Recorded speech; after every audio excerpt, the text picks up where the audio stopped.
Hey everybody, welcome back to the 10th day of Christmas, or the 10th day of Earnhardt, whatever way you want to talk about it, but let's go ahead and take a look. It is the number 10 on the list. Let's see if I can read it. Nope, it's on the other side. So I'm going to pop the box open for the first time. There you hear me sliding it out.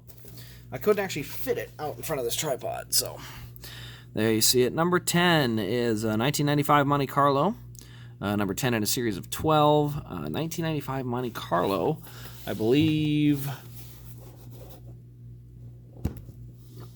wouldn't be the championship year, so I'll have to double check on what this one is. But same box as the rest of them. Nothing crazy there. Oh, bricks. Now I know exactly what this is. Brickyard 400 win. That's cool. All right, so this one's called Bricks. August 5th, 1995, the Brickyard 400, back when this thing was a huge deal.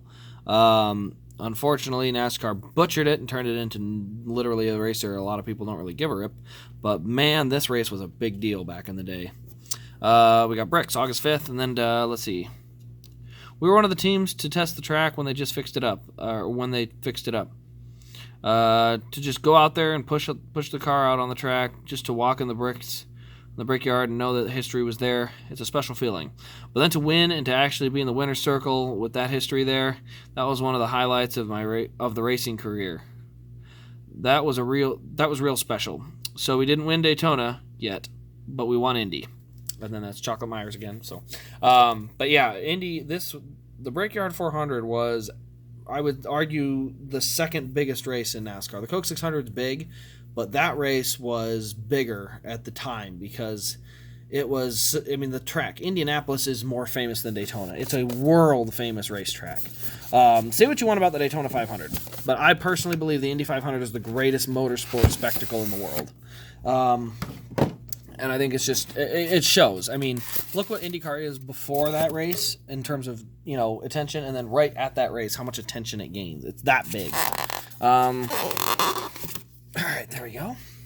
So I got the car out. Now we're going to go ahead and take a look at this thing. Cool.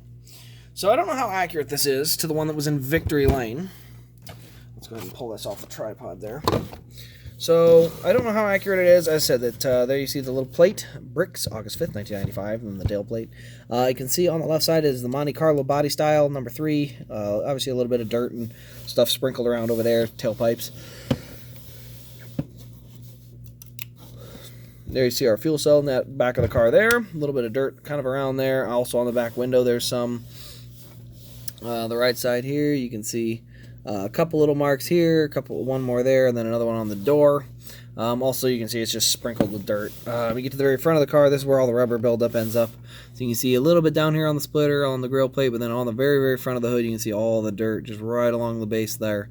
And then, obviously, it goes up until it's up along the windshield and up on the top of the hood and everything. So very, very dirty. It's almost like someone just sprayed dirt on all of these cars. And that, all of them. But this one, you get it a little more in the right spot, so it looks good for sure. But again, being it's significant to the Brickyard 400, that's pretty darn cool.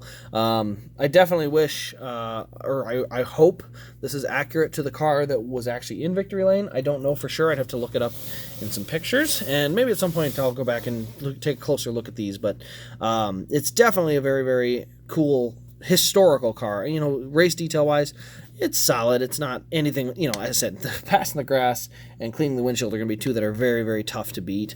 But this one definitely still looks very, very solid. Under the hood, you can see that does open nice and wide. So you can see the chrome air filter, the chrome valve covers. There's a little coolant line, some hoses, the radiator up front there. So it's all in there.